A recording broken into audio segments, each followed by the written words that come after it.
Gigi's calling in from California. Gigi, what's your thought? Gigi, are you there? Hello. Hi, Hello? Gigi. Yeah, hi, Gigi. We got you. Gigi, what's your question or thought? I'm sorry. Gigi, yeah, you're on. You got the panel waiting for you. What's your thought?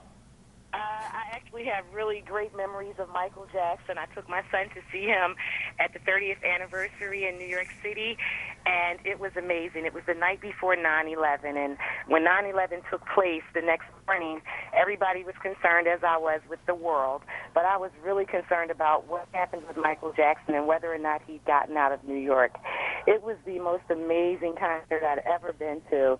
I was so glad I took my son because I, for whatever the reason, believed in my heart that that would be the last time Michael Jackson performed in America. Wow. And it turned that's exactly what it was. Oh, wow, Gigi. Yeah, Interesting. so I'm glad I had that memory. Although I did get tickets for the London This Is It show, I had front row seats. Like, it just was too unbelievable. And so I just knew something had to happen. Yeah. And I'm so sorry. And I just miss Michael Jackson so much. I hope that one day the people who are responsible for his death are brought to justice and that he will one day finally rest in peace. Gigi, Ryan, Gigi, thank you so much. Go ahead, Steve. You know, Ryan, that was a magical concert, that show on September 7th, that Friday. That I had the pleasure of going to both shows, September 7th and 10th. On that 7th, he had a great party at the formal Tavern of Green in Central Park, and he had all the Hollywood stars there, Liz Taylor, Jamie Lee Curtis' mother, all those people. It was a great party. And he said, Steve, you having a good time there? So he came into the Tavern of Green, he was at the door greeting people that day. And he had the Munstons there from Wizard of Oz. And it was a great party. And then September 10th, which was had the tragic 10th year anniversary of 9/11, that night, it was such a magical concert to see that 30th anniversary show. And in fact, they chartered buses to leave New York on 11th. I talked to Mr. Jackson the next day, September 11th, when the building was crashing, and they were frightened to death. I mean, they were scared. The whole family was scared. Wow. They got some motorhomes to go back to California that same day, able to cross the George Washington Bridge and get out of here. Wow. But that concert was an unforgettable concert, like the listener just said, calling. It was a great show. One of his last great performances. Wow, and I'll tell you what, it's one of the things I think we'll always remember about Michael Jackson. He had that electricity on stage that was just unforgettable. One more caller with us. He was magic on stage. He really was. One more caller with us, Denise calling in from Virginia. Denise, what's your thought? Hello. Hi, Denise, what's your thought? Hi, I was just, well, I'd like to share with everyone about, if it wasn't for Michael, back when I was growing up, of course, we had the Osmonds and the Jackson 5, and I always swayed more towards the Motown sound. And I just really, pretty much, Michael introduced me to my love for music and dancing. You know, so much so I had my mother, she bought me a drum set for and my brother stapled twinkle lights in the bass drum for me. And I'd sit around and I'd try to play like Rockin' Robin and I Want You Back. And me and probably every other child on the earth at the time, of course, I had my pet mouse named Ben. And just how much he inspired me and everything. You know, I even named my son Michael. You know, you named your son Michael after Michael Jackson? Wow. Nice. Pardon? You named him after Michael. Wow, such an honor. Yes, that's my favorite name. He's he's such an angel. I mean, he was just the big kid that never grew up. Yeah. You know, Denise, thank you so much. I appreciate that call. That's awesome. Yes. It really is awesome. And Denise, thank you. Diane, you know, let's get a final thought here. Diane, looking forward to, you know, going forward. Oh, you know what? I'm sorry. Actually, we've run out of time. We're so tight. I'm so busy listening to the story. I didn't even realize that. Diane, Steve, Mike, thank you so much. Appreciate your time. Thank you for having me. Great job. Really appreciate you. Folks, we are out of time. Thank But you know what? Sure thing. We're going to be back on Monday for a crucial hearing in the trial of Michael Jackson's doctor. Prosecutors can't get a hold of a key witness because he's in Thailand, so they're hoping to use his previous testimony. This is In Session, your front row seat to justice. Have a great weekend.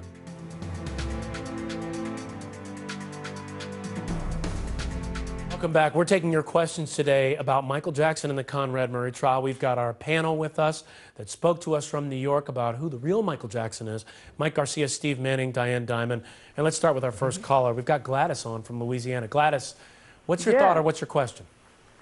Yes, I wanted to know, was it possible that Michael could have had someone, or was there someone in his life personally that had the power to stand up to Michael and just say no to drugs? With love, I just think that if he would have had that love of his life, in his life, he would probably still be here on today.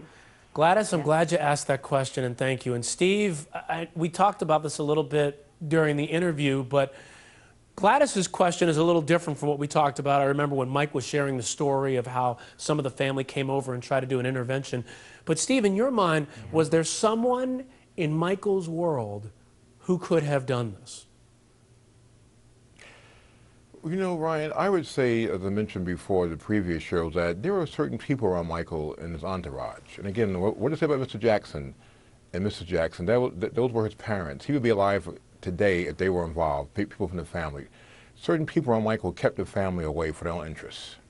You know, and it's very sad. It's a tragic story. I mean, your family loves you. I mean, Mr. Jackson was destroyed when Michael passed away. People said all the stuff on this, but this man, that was his son. That was her son, Mrs. Jackson's son. So there are certain people in his entourage, his employment, who wanted to keep him a certain kind of way. And I won't get in further about that. It's very sad to this day. And I said his family's more involved. Steve, I have to ask you, as I did before, I have to ask you this. Tell us about these people. Who are these people who tried to keep, say, for example, Joe and Catherine away from Michael Jackson? Because what you're intimating is that they could have saved his life. There were former employees who worked for him, who kept him away, who maybe kept him under influence of certain situations to keep the family away for their own interests. But are we? But you know what, Ryan? If you're working for Michael Jackson, as your other panelist Mike did, and your boss Michael Jackson says, you know what? I don't want to see my brothers. Do not let them in the front gate of Neverland. You do what your boss tells you to do. I don't buy this thing that it was other people's fault that his family couldn't get to Michael Jackson. It was Michael Jackson's wish. Every time they came to him, they had their hand out. They wanted his money, or they wanted him to go on tour, or they wanted something from him. And this poor man, I think, just got sick and tired of it. It was his wish that most of his family stay away. All right. But Diane, there are people who kept the family away on their own accord. They really did. I know personally. People kept him away. Who are these people, though? Wait, guys. And I want to make sure I get to our callers. And I'm sorry, I got to step in. I want to make sure I get to our callers. But Steve, I'm going to ask again. Who are these people? Because Mike, for example, worked with Michael Jackson, looked out for him, protected him, cared for him. So we're not talking about bodyguards. Well, Mike knows who these people are. Michael knows who these people are, don't you, sir? Yeah, they're former employees. Exactly. There are certain people. I know Diane's saying too, that's not really true. There were certain. Right. It goes beyond the family not seeing the family. They kept the family away. They didn't like us. Interest. They didn't like us because we were close. We were close to him. Mr. Jackson kept us in the loop. Kept us around him. But are we talking about his assistant, or are we talking about? I mean, who? I'll say former employees. You talking about Grace the nanny? Are you talking about Karen Faye the hairdresser makeup lady? Or are you talking about Sony executives? There's this whole big conspiracy theory too. I'm not going to get into the conspiracy thing today, but the people who are very close to him, who work for him, kept the family away. All right, you know what? I'm going to step on to Patty from Massachusetts. She's been waiting on the line with us. Patty, what's your thought?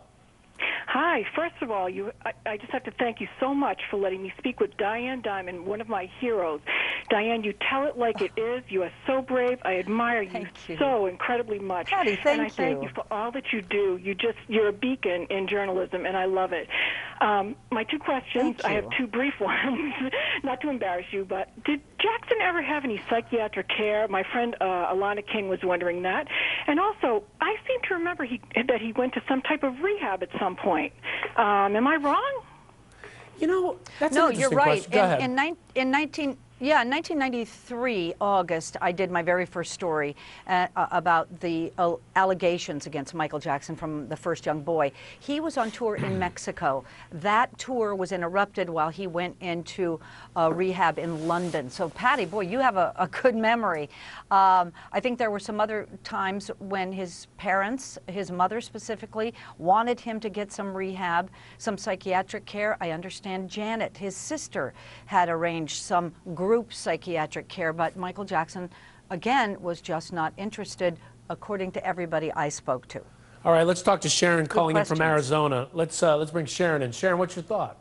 I was just wondering if he, along the lines of the previous caller, maybe if there were any psychological issues of depression or manic behavior. One thing I thought of, since this was his last concert, you know, it was This Is It. Was that something that he had planned and was maybe indicative of some sort of thinking behind that might have shown how he was really feeling? It's an interesting question. All right, I want to tackle this in two ways. First, Mike, let's ask you, did you see any depression, manic behavior with Michael Jackson, as Sharon asks? The only depression I saw was you know, how he was when he came back from Ireland. Anything as far as business and his business decisions, you know, we didn't discuss. I just did my job, and I can't really comment on her question. All right, and Steve, the second part of this, do you think that it was Michael's decision to make these concerts? This is a question that comes up a lot. Was it Michael's decision to do these concerts, or was there some sort of other thing or some sort of pressure that he felt to do this? Well, again, but him being very hurt from the trial, he was looking forward to doing his concert. He was so looking forward to doing these shows. Now, whether it was a very rigorous 50 shows, who knows what he could did the whole 50 shows now, but he had a good outlook. He was very eager to do these shows, you know, and in terms of psychiatry, we all can use all use some psychic help. We all could. Came back to the previous question there, you know. Probably a good point there, Steve. And Black Americans, as you know, Ryan, don't talk to psychiatrists, as you know. Maybe fewer. A lot of white than other Americans areas. don't either. I think a lot of people don't talk to psychiatrists. Very, You should talk to psychiatrists. It's very taboo in the Black community. All right. You know, Marie, I want to go to a Facebook question here. Marie asks, is it because of his race and the fact that he became so rich and famous that so many hated him and had to try to bring him down? Now, Diane, and this is what, by the way, this is what I love about, Steve, I want you to answer. I'll let Diane answer it too. And I just want to say this. This is what I love about our viewers, because they're reflecting a lot of questions out there that are asked over and over again about Michael Jackson. Go ahead, Steve. Well, first of all, I had conversations with him and his mother many times, and like, people felt, and again, no matter what he did to his skin, he was a Black American, a proud person of color. Now, they felt that he had no right to own Neverland. And second of all, the Beatle catalog, how dare a Black man own this white catalog? I mean, that was a joke all the time about that. That was a family joke. I mean, this Black man owned the Beatle catalog, the sacred white cow catalog. Many people were outraged that he owned this catalog. You have no idea, the racism was rampant. He had no right to own this catalog. You know? What? Really? I'm just sort of stunned. Oh, no, to I hear can you tell for say a fact, Diane, then, many times. well, that's interesting. No, that's very, very true. In my... Go ahead, Diane. No, it's very, very true, Diane, that he had no right to own that catalog. I mean, that was a common sense of a lot of white Americans. He had no right to own this catalog. Wow. It was a sacred cow thing, trust me. What Absolutely. a horrible way of thinking about him. Wow. And I heard you, yeah. I have to tell you personally, it's not my, Ryan, Go ahead, Diane. Go ahead. I give up. it's not my, Go ahead, it's not- Diane. Wait, Diane, Steve, I appreciate your point, but we're trying to, Okay. I want to make sure Diane has a chance to address it as well. Go ahead. No, I'm saying something. It's not my thinking. I heard people said this to me about this. Steve. Go ahead, Diane. Ask I'm another finished now. question, I guess. Diane, go ahead and make your point. Yes, sir. I honestly have to tell you that the question sort of baffles me. I don't think that there were large groups of people that hated him because he was Black. I remember seeing him as a kid on the Ed Sullivan Show, and everybody in my neighborhood in Albuquerque, New Mexico, very white Indian population, everybody loved Michael Jackson. He was like your brother, and you watched him dance and sing, and I just don't, I'm sort of baffled by the question. All right, That let's wasn't turn. the question. I mean, what you're saying is a different question. That's not really the answer to what she was saying. Well, I think we're talking about two things here, by the way. The question was, why was everybody so mean to Michael Jackson because of his race? And I don't think they were mean. I think they helped him become successful. I think we're talking about two different things. One is, wait, guys, let me step in, guys. I appreciate your passion on this, but I think we're talking about, and I understand both of your points. Diane, you're saying so many loved him. Steve, you're saying so many may have loved him, but many might have resented the fact that he had a lot. Now, I want to turn to Joy. She's calling. Let me turn to Joy. She's calling in from Texas. She's been waiting. I want to give her a chance to step in. Joy, what's your thought? Hi. Your show's fantastic, by the way. But my question is, or my comment basically, is I watched an interview Oprah did with Lisa Marie, and it was Lisa Marie said, "I'll speak one and only time about Michael Jackson." and she had animately said Michael surrounded himself with yes men, yes people. And if you said no, you were gone.